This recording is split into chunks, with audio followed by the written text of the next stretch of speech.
রাসূলুল্লাহ, নবী গো, ইয়া রাসূলুল্লাহ, ইয়া হাবিবাল্লাহ, এত তাড়াতাড়ি আপনি আবু বকর সিদ্দিককে ভুলে গেছেন গো নবী?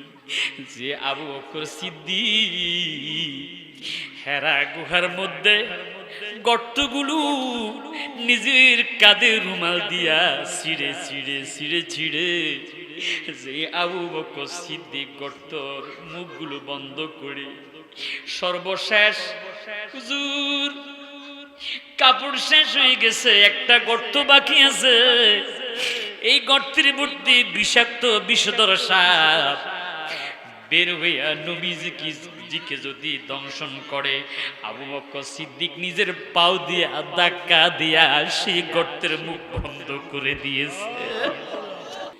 বেলালের কষ্ট সহ্য হয় না গো নবী, দৈনিক বেলালের উপর এমন জুলুম করা হয়।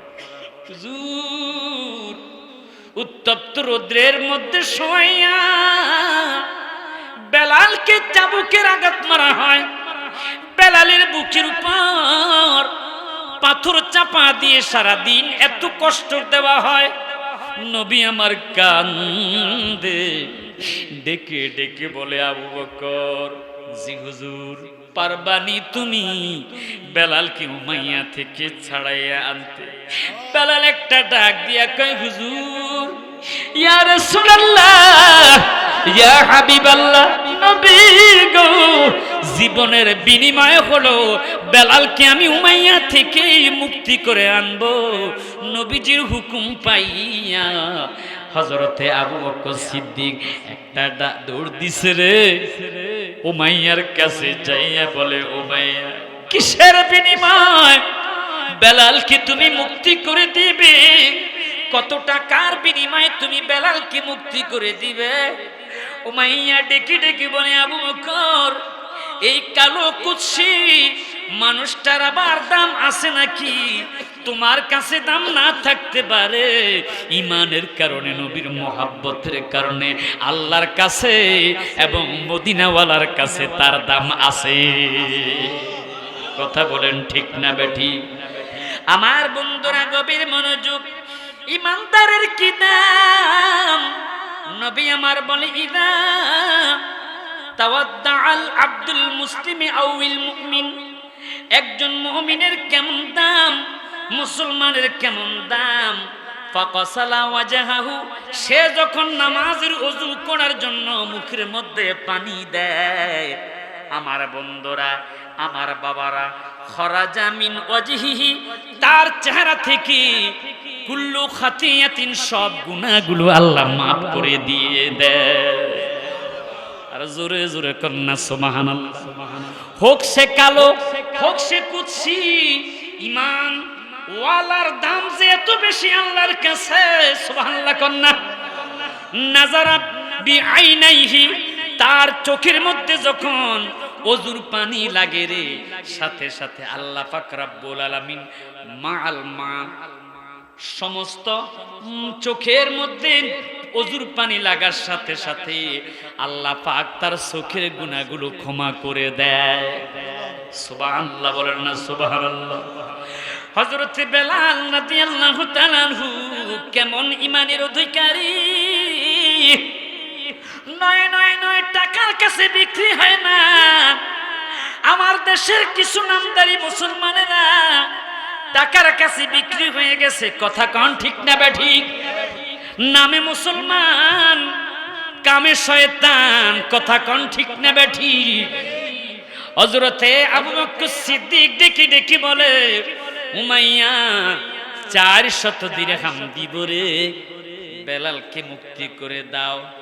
400 দিরহামের কথা শুনে উমাইয়া আশ্চর্য হয়ে গেছে। যার 1 পয়সাও দাম নাই, তার বিনিময়ে 400 দিরহাম দিবে, ভালোই তো হলো।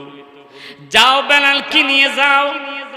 আবু বকর সিদ্দিক রাদিয়াল্লাহু তাআলা আনহু হযরতে বেলাল রাদিয়াল্লাহু তাআলা আনহুকে নবীজির কাছে নিয়ে গেছে। নবী আমার বেলালের শরীরের মধ্যে ফুসকা পড়ে গেছে দেখে দেখে নবী কান্দে। বেলালের জিহ্বাটা ছিদ্র, নবী কান্দে রে। হযরতে বেলালের পুরা শরীরের মধ্যে চাবুকের আঘাত, নবী কান্দে। আয় বেলাল, আমি নবীর বুকের মধ্যে আয়। নবী বুকের মধ্যে জড়াইয়া কান্দে, ডেকে বলে বেলাল, আজ থেকে তুমি মসজিদে নববীর মুয়াজ্জিন।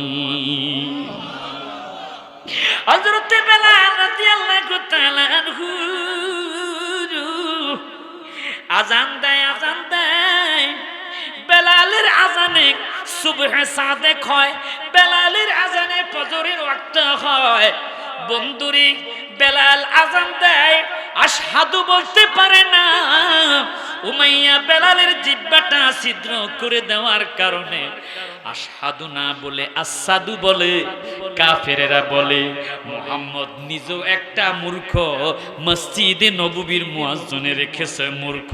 জোরে জোরে কন্না নাউযুবিল্লাহ। আমার দেশের বড় বড় মস্ত বড় হুজুরেরা মিম্বারে বসে বসে ওয়াজের ময়দানে স্টেজ কাঁপানো ওয়াজ করে, নবী মূর্খ, অক্ষর জ্ঞান নাই। জোরে কন্না নাউযুবিল্লাহ। নবী কয় না, বুইস্তু মুআল্লিমান, আমি নবী শিক্ষক হয়ে দুনিয়ার জমিনে আগমন করেছি। আনা মাদিনাতুল ইলমি ওয়া আলিয়ুম বাবুহা, আমি ইলমের শহর, আর ওই শহরের দরজা হযরতে আলী। সুবহানাল্লাহ কোন, আর জোরে সুরে কোন না সুবহানাল্লাহ।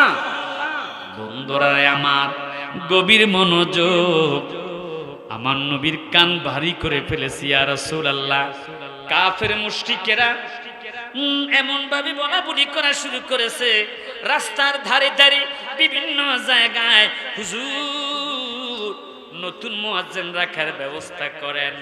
আমার দয়াল নবী, মায়ার নবী, নূরের নবী, সরকারে দো আলম মুহাম্মাদুর রাসূলুল্লাহ সাল্লাল্লাহু আলাইহি ওয়াসাল্লাম নতুন মুয়াজ্জিন রাখার ব্যবস্থা করার জন্য বলেছে।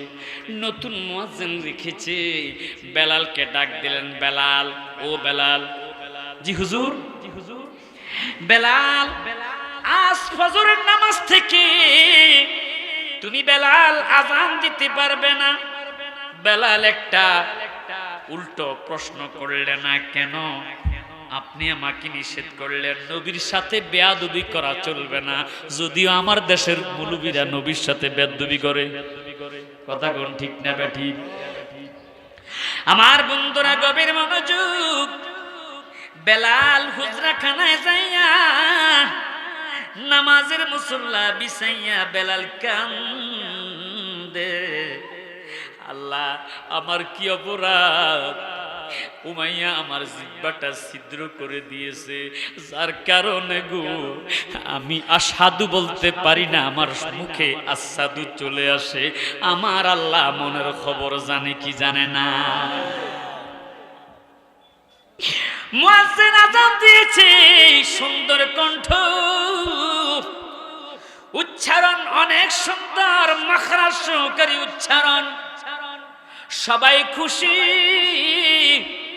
ফজরের নামাজের জন্য মুসল্লিরা মসজিদের মধ্যে আসতেছে। বন্ধুরা আমার, আজান হয়েছে কিন্তু সুবহে সাদেক হয় না, ফজরের ওয়াক্ত হয় না। আল্লাহু আকবার কোন, আর জোরে কোন না আল্লাহু আকবার। কিছুক্ষণ পরে জিবরাইল আসলো, এসে নবীজিকে সালাম দিল, আসসালাতু আসসালামু আলাইকা ইয়া রাসূলুল্লাহ। হুজুর, জানতে চাই গো নবী, আল্লাহ পাঠাইছে কেন রে জিবরাইল? হুজুর, আল্লাহ জিজ্ঞাসা করেছে আজকে কি মসজিদে নববীর মধ্যে ফজরের নামাজের ওয়াক্ত আজান হয় না? সুবহানাল্লাহ কোন। কেন? আজান তো হয়েছে। হুজুর, কই আজান হয়েছে? আজান যখন হয় বেলালের কণ্ঠে, আমি জিবরাইল সহ লক্ষ লক্ষ কোটি কোটি ফেরেশতারা মসজিদে বাইতুল মামুরের মধ্যে ফজরের নামাজের জন্য আমরা প্রিপারেশন নেই। সুবহানাল্লাহ। আজকে আমরা আজান শুনতে পাই নাই। নবী গো, আজান তো শুনতে পাই নাই। আমার নবী খুশি। নবী জানে কি জানে না? সবাই বলেন নবী জানে কি জানে না? নবী আমার দেখি বলে, কেন জিবরাইল?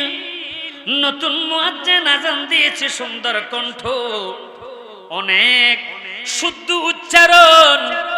জিবরাইল দেখি বলে, ইয়া রাসূলুল্লাহ, ইয়া হাবিবাল্লাহ, যত সুন্দর হোক না কেন, যত মাখরাজের উচ্চারণ হোক না কেন, যদি অন্তরে ঈমান না থাকে আল্লাহ কোরআন তেলাওয়াত কবুল করবে না। নামাজ পড়তে পড়তে কপাল কালো করে ফেললেও নামাজ আল্লাহ কবুল করবে না, অন্তরের মধ্যে ঈমান না থাকার কারণে। কথা বলেন ঠিক না বেঠিক? আমার বন্ধুরা, জিবরাইল ডেকে বলে, ইয়া রাসূলুল্লাহ, বেলাল যে আযান দেয়, এই আযান অন্তর থেকে দেয়, মুহাব্বত ঈমানের সহিত আযান দেয়। কথা কোন ঠিক না বেঠিক? হুজুর, বেলাল যদি আযান না দেয় গো নবী, সূর্য উঠবে না, সুবহে সাদেক হবে না, সূর্য উঠবে না। বেলাল যদি আযান না দেয়, কিয়ামত পর্যন্ত সূর্য দেখা যাবে না। নবী দেখি কয়, বেলাল তুমি কোথায়? আসরে বেলাল, আযান দাও, তোমার আযানের জন্য স্বয়ং আমার আল্লাহ অপেক্ষমান। বেলাল আযান দিচ্ছে, নবীর নাম যখন উচ্চারণ করে আমার নবীজির দিকে বেলাল আঙ্গুল দিয়া ইশারা দিয়ে দেখাইয়া দেয়। আবু বকর সিদ্দিক পড়ে, সাল্লাল্লাহু আলাইকা ইয়া রাসূলুল্লাহ। তিনি সুমা খায়, চোখের মধ্যে লাগায়। দ্বিতীয়বার যখন আযানের মধ্যে নবীর নাম উচ্চারণ করেছে, হযরতে আবু বকর সিদ্দিক রাদিয়াল্লাহু তাআলা আনহু পড়তেছে, কুররাতু আইনি বিকা ইয়া রাসূলুল্লাহ, আল্লাহুম্মা মাত্তিনি বিসসামিঈ ওয়াল বাসার। তিনি চুমা খাইয়া চোখের মধ্যে লাগায়, আমার দেশের ওহাবিরা খুঁজে পায় না। মাকাসিদুল হাসানা নামক কিতাবের মধ্যে হাদিসটা এসেছে। আল্লামা ইমাম সাকাবি রাহমাতুল্লাহ আলাইহি হাদিসটা লিখেছে, সংকলন করেছেন। আযান যখন শেষ, নবী দেখি কয়, আবু বকর, তুমি, আমি নবীর নাম শুনে চুমা খাইলাম, কোথায় পেয়েছ? ইয়া রাসূলুল্লাহ, আপনার মহাব্বতে আমি চুমা খাই। আমার দয়াল নবী দেখে বলে, আবু বকর রে, ও আবু বকর, মান ফাআলা মিসলা মা ফাআলা খলিলি হাল্লাত আলাইহি শাফাআতি। তোমার মতো কোন উম্মত যদি আমি নবীর নাম শুনে দুরূদ শরীফ পড়ে চুমা খায়া চোখের মধ্যে লাগায়, ওই উম্মতকে শাফায়াত করা আমি নবীর জন্য ওয়াজিব হয়ে যাবে। আল্লাহু আকবার। ইয়া রাসূলুল্লাহ বলেন, ইয়া রাসূলুল্লাহ,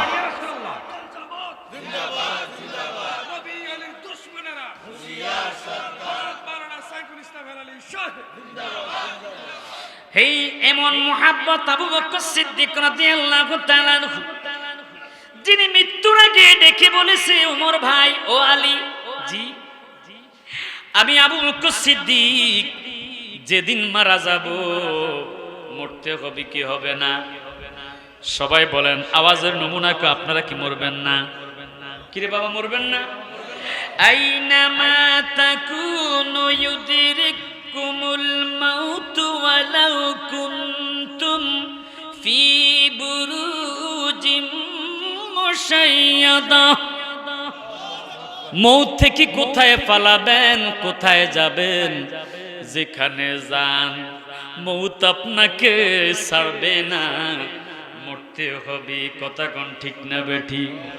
আমার মরণের কতদিন বাকি আমি জানিলাম না গো আল্লাহ, মরণের কতদিন বাকি বলেন, মরণের দিন বাকি আমি জানিলাম না গো আল্লাহ মরণের আহা আরে আজরাইল আসিয়া যখন হস্তে দিবা দড়ি তখন আমার মনাবাই করবা দৌড়া দৌড়ি আমি জানিলাম না গো আমার মরণের কতদিন বাকি বলেন মরণের বাকি আমি জানিলাম না গো আল্লাহ মরণের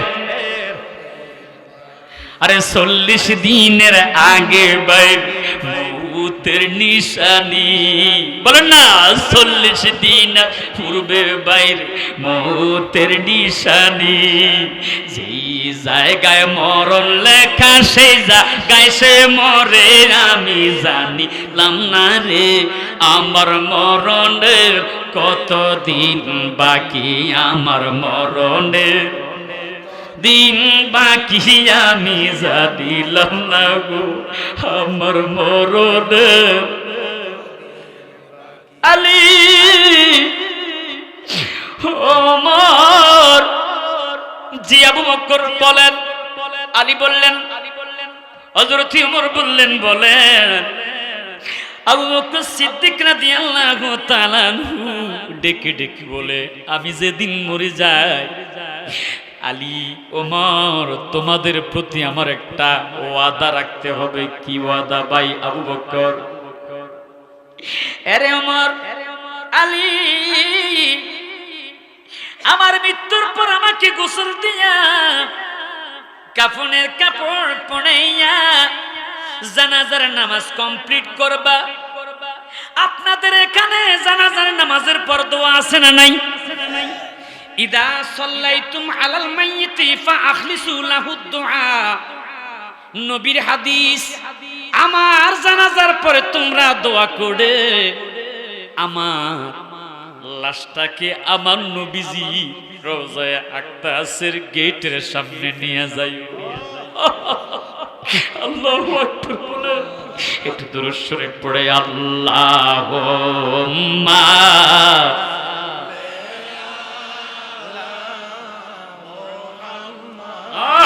وعلى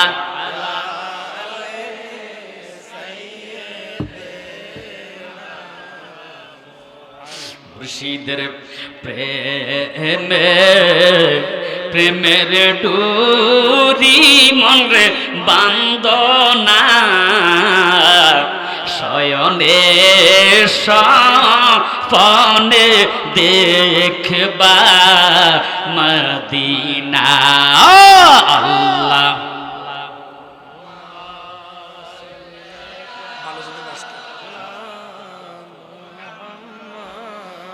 وعلى آل سيد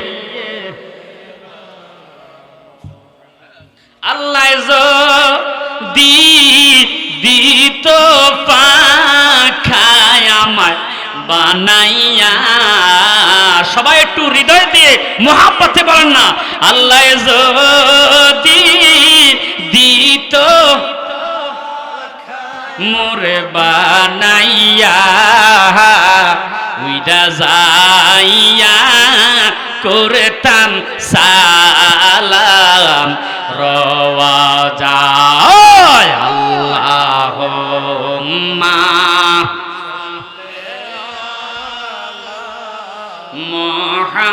মুহাম্মাদ ওয়া আলা